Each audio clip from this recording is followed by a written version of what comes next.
Hello साथियों, आप सभी का स्वागत अभिनंदन आपके अपने परिवार पीएसपी क्लासेज बीकानेर पर। दोस्तों, आप सभी का अभिनंदन, सभी को गुड इवनिंग। आप सभी को पता है हमारी शाम को 8 बजे हमारी रेगुलर क्लासेस चल रही है और आर्ट एंड कल्चर की 2 क्लासें और होने वाली है।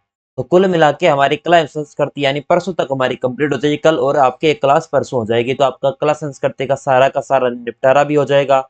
और मैंने आपसे वादा भी किया था कि पटवार एग्जाम से पहले हो, चाहे आपके वीडियो जो भी एग्जाम हो दोस्तों, आपके जेल प्रेयर से पहले आर्ट कल्चर करवा दी। कितने दोस्तों फास्ट करवाई है वो भी देखना। हर चीज दोस्तों पढ़ाई है, ऐसा भी नहीं कि स्पीड से करवाए। कोर्स कोर्स उसी रफ्तार से चलाए, लेकिन आपको साथ साथ में याद करने का मौका भी मिला है। तो चलिए, आज हमारा टॉपिक है राजस्थानी भाषा, साहित्य एवं क्षेत्रीय बोलियां। आज इसका निपटारा कर देंगे। बड़ा टॉपिक नहीं है, 15-20 मिनट इसमें हाईएस्ट लगने वाले हैं। राजस्थानी भाषा और साहित्य और क्षेत्रीय बोलियां। सर्वप्रथम बात करें राजस्थानी भाषा दिवस दोस्तों, और मैं उससे पहले आपको टेस्ट सीरीज के बारे में बता देता हूँ। हमारी टेस्ट सीरीज दोस्तों एप्लीकेशन पर पीएसपी क्लासेस पर है। उस टेस्ट सीरीज को जरूर ज्वाइन करिएगा। टॉपिक वाइज टेस्ट सीरीज है, उसमें काफी सब्जेक्ट हमने ऐड भी कर दिया और काफी अपने हो भी जाएंगे आपके एग्जाम से पहले। तो चलिए, राजस्थानी भाषा दिवस 21 फरवरी को राजस्थानी भाषा दिवस मनाया जाता है। दोस्तों, कई बार एग्जामिनर पूछ चुका है कि राजस्थानी भाषा का दिवस है ये कब मनाया जाता है। तो 21 फरवरी को। राजस्थानी भाषा की उत्पत्ति सौर सैनी प्राकृत की गुर्जरी अपभ्रंश से दोस्तों हुई है। जो सौर सैनी है ना, उसके प्राकृत की गुर्जरी अपभ्रंश से 12वीं शताब्दी के अंदर आपके राजस्थानी भाषा की उत्पत्ति हुई है। राजस्थानी भाषा का स्वतंत्र विकास की बात करें तो 16वीं शताब्दी में, और राजस्थानी भाषा का स्वर्ण काल आता है वो 17वीं से 19वीं शताब्दी के मध्य आता है। राजस्थानी भाषा का स्वर्ण काल देखा जाए तो 17वीं से 19वीं शताब्दी। राजस्थानी भाषा का उद्गम। अब उद्गम किस प्रकार हुआ है राजस्थानी भाषा का? एक तो सोरसेनी अपभ्रंश, एक गुर्जरी अपभ्रंश और एक नागर अपभ्रंश। सौर सैन्य ब्रज से एलपी अपने टेसिटोरी कहता है, और आपके महावीर प्रसाद दो आपके अपने जो व्यक्ति है वो कहते हैं कि अपने सौर सैन्य अपभ्रंश से राजस्थानी भाषा की उत्पत्ति हुई है।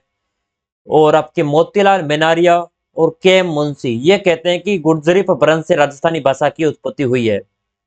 और जॉर्ज ग्रियर्सन और पुरुषोत्तम लाल दोस्तों ये कहते हैं कि नागर अपभ्रंश से हुई है।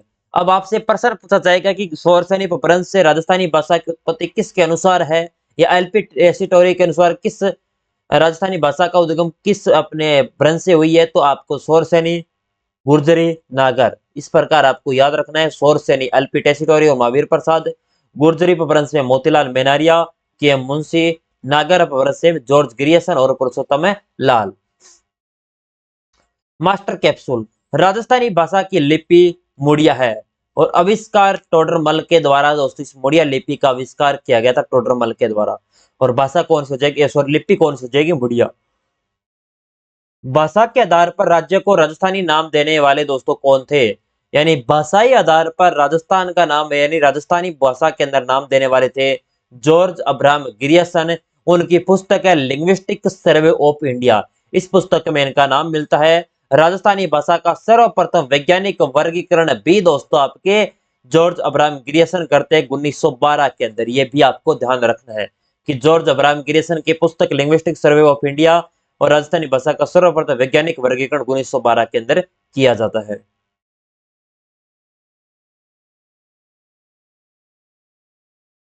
अगला आता है जॉर्ज अब्राहम ग्रियर्सन। इनके अनुसार जो वर्गीकरण किया गया है दोस्तों आपके राजस्थानी भाषा का, एक तो पश्चिमी राजस्थानी, एक उत्तर पूर्वी राजस्थानी, एक मध्य पूर्वी राजस्थानी, दक्षिण पूर्वी राजस्थानी और दक्षिणी राजस्थानी। कुल मिला के 5 भाषाओं के अंदर वर्गीकरण किया है जॉर्ज अब्राहम ग्रियर्सन ने। और एलपी टोसिटोरी की बात करें तो पुस्तक इंडियन अपने एक्टिवेरी दोस्तों, ये पुस्तक पूछी जा चुकी है कि एलपी टोसिटोरी ने कब और किस पुस्तक के अंदर किया। तो 1914 से 16 के अंदर पुस्तक आपकी रचना की गई थी इंडियन एक्टिवेरी। इसमें 2 भाषाओं के अंदर 2 अपने अलग भागों में वर्गीकरण किया, एक तो पश्चिमी राजस्थानी और एक पूर्वी राजस्थानी। कहता है कि एक साइड पश्चिमी राजस्थान में पश्चिमी राजस्थानी बोली जाती है, पूर्वी राजस्थान में पूर्वी आपकी राजस्थानी। सर्वप्रथम मरु भाषा का प्रयोग दोस्तों उद्योतन सूरी द्वारा किया गया था। पूछा जाए पहली बार सर्वप्रथम मरु भाषा का जो प्रयोग है वो कौन करते हैं? आपके जल्दी से बताओ, उद्योतन सूरी। ग्रंथ है कुल्यमाला ग्रंथ के अंदर दोस्तों मिलता है। 778 ईस्वी के अंदर दोस्तों आपको कुल्यमाला ग्रंथ की रचना की जाती है, जिसमें 18 देशी भाषाओं का वर्णन है। कुल्यमाला ग्रंथ बहुत बार एग्जामिनर पूछा है कि किसके, या तो द्योतन सूरी का ग्रंथ कौन सा है या कुल्यमाला ग्रंथ के रचयिता कौन है। तो द्योतन सूरी है। कुल्यमाला के अंदर राजस्थानी भाषा का जो मरु भाषा का जो उल्लेख है यह आपका मिलता है 18 देशी भाषाओं के अंदर। राजस्थानी भाषा का शब्दकोश 2 लाख शब्दों के अंदर लिखा गया है और यह शब्दकोश लिखने वाले थे सीताराम लालस। ये जोधपुर के नेरवा गांव के निवासी हैं जिनके द्वारा राजस्थानी भाषा का शब्दकोश लिखा जाता है। 2 लाख शब्द है इसमें। राजस्थानी भाषा का पाणिनि, राजस्थानी जुबा की मसाल अपने क्लोपीडिया ऑफ ब्रिटेनिका ने कहा था दोस्तों। ये आपके राजस्थानी साहित्य की शैलियां, एक तो आती है डिंगल शैली, एक आती है पिंगल शैली। कौन सी? एक तो डिंगल शैली और एक आपकी पिंगल शैली। पश्चिमी राजस्थान का साहित्य मारवाड़ी का प्रभाव अपने चारणों द्वारा प्रयोग राजस्थान में सर्वाधिक, और पूर्वी राजस्थानी का साहित्य ब्रज भाषा का प्रभाव भाटों द्वारा प्रयोग। ये दोस्तों डिंगल और पिंगल हमेशा याद रखें। डिंगल और पिंगल में पूछा जाता है कि किस तरफ डिंगल है, किस तरफ आपकी पिंगल शैली है। तो पश्चिमी राजस्थान में मारवाड़ी का प्रभाव, चारणों द्वारा प्रयोग और राजस्थानी भाषा का राजस्थान के अंदर सर्वाधिक डिंगल शैली का ही प्रयोग किया जाता है।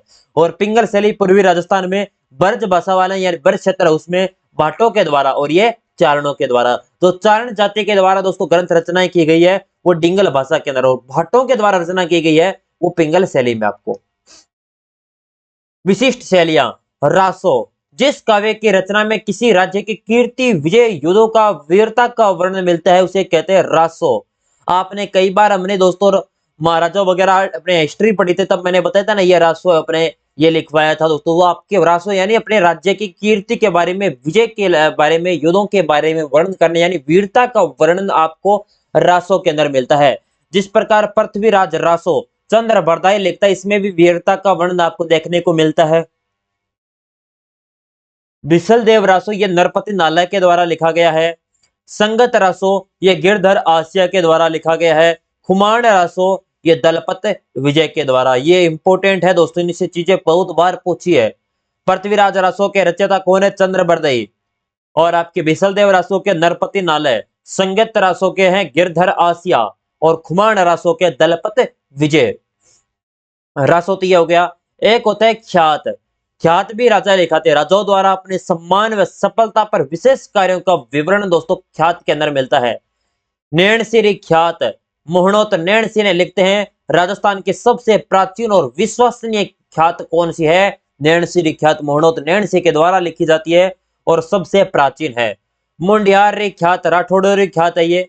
बांकी दासरी ख्यात बांकी दास आसिया के द्वारा, और दयाल दासरी ख्यात बीकानेर के राठौड़ों की ख्याल दोस्तों सॉरी ख्यात।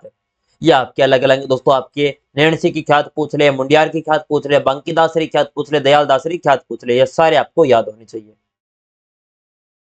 एक होती है वचनिका, गद्य पद्य रचना दोस्तों, जिनके गद्य और अपने पद्यांश की रचना की जाती है वो वचनिका होती है। अचलदास खिंचेरी वचनिका शिवदास गार्डन लिखते हैं।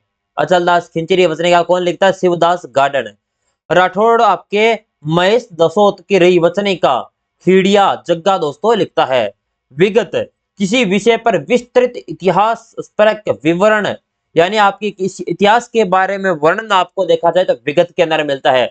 मारवाड़ा प्रगनारी विगत दोस्तों, जिनमें आपके इतिहास का वर्णन आपको देखने को मिलता है मोहनोत नैणसिरी ख्यात के अंदर, ये विगत होती है। एक होती है वैली, ये धार्मिक व ऐतिहासिक जो वर्णन कार्य होंगे उनके बारे में देखने को मिलेगा।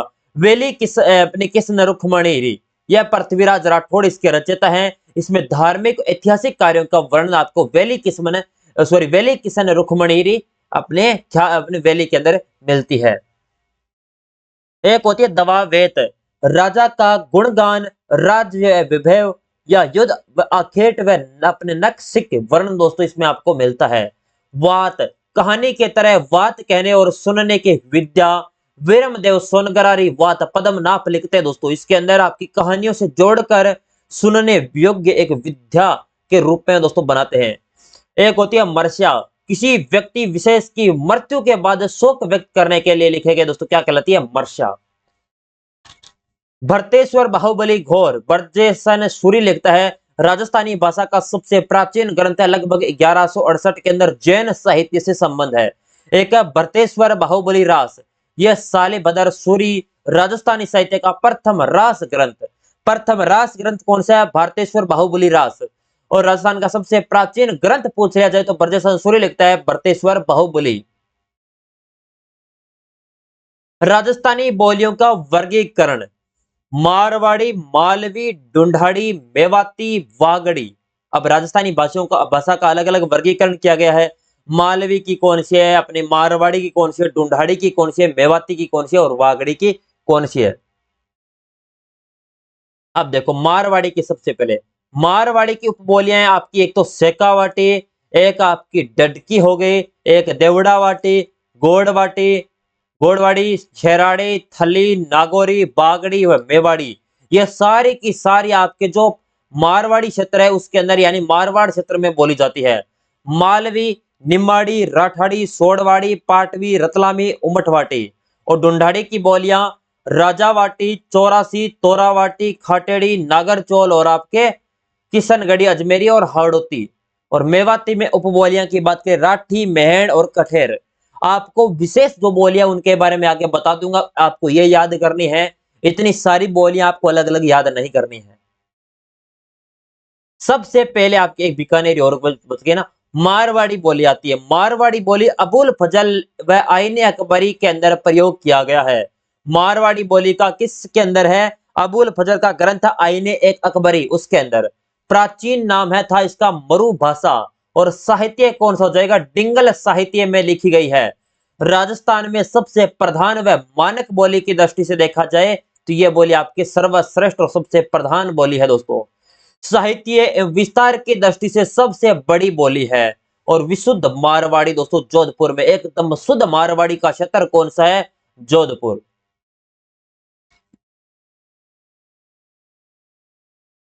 मारवाड़ी के चारण साहित्य की रचना मारवाड़ी मिलेगी। जैन साहित्य हो गया, राजियारा, सोरठा, मीराबाई की रचनाएं, ये मारवाड़ी भाषा की। और मारवाड़ी भाषा की उपबोलियां आती है, एक तो मेवाड़ बोली, राजस्थान की दूसरी सबसे महत्वपूर्ण बोली। जो प्रमुख क्षेत्र है आपका मेवाड़ वाला, उदयपुर, चित्तौड़गढ़, राजसमंद, भीलवाड़ा और सलूम्बर वाला। महाराणा कुंभा के जो नाटक है वे मेवाड़ बोली के अंदर ही जो मारवाड़ी की क्या है उपबोली। उसके बाद सेकावाटी बोली, जिसमें मारवाड़ी ढूंढाड़ी का प्रभाव है। सीकर, झुंझुनू, चूरू वाला क्षेत्र आ जाएगा, नीम का थाना वाला। ढाटकी बोली जैसलमेर व बाड़मेर। देवड़ावाटी बोली सिरोही में। गोडवाड़ी बोली पाली और आहोर जालोर के अंदर। और खेराड़ी बोली जहाजपुर, भीलवाड़ा, टोंक के अंदर आपके जो आपकी मेवाड़ी, ढूंढाड़ी, हाड़ौती का क्या है मिश्रण। और थली की बात करें दक्षिण गंगानगर, बीकानेर व चूरू। बागड़ी की बात करें बागड़ क्षेत्र, हनुमानगढ़, चूरू है, झुंझुनू दोस्तों। एक बार और बोलो दोस्तों, शुरुआत से आप याद रखना। मेवाड़ वाला क्षेत्र आ जाएगा दोस्तों, उसमें आपका शेखावाटी में शेखावाटी क्षेत्र, ढाटकी में जैसलमेर बाड़मेर, देवड़ावाटी में सिरोही, गोडवाड़ी बोली में पाली और अहोर वाला क्षेत्र जालोर के, खेराड़ी बोली में जाजपुर, भीलवाड़ा और टोंक के, और थली में दक्षिणी गंगानगर, बीकानेर, चूरू, और बागड़ी में बागड़ क्षेत्र आपका हनुमानगढ़, चूरू और झुंझुनू। उसके बाद आती है मालवी, जो मालवा क्षेत्र में बोली जाती है। मालवा क्षेत्र प्रतापगढ़ हो गया, झालावाड़ हो गया, कोटा हो गया।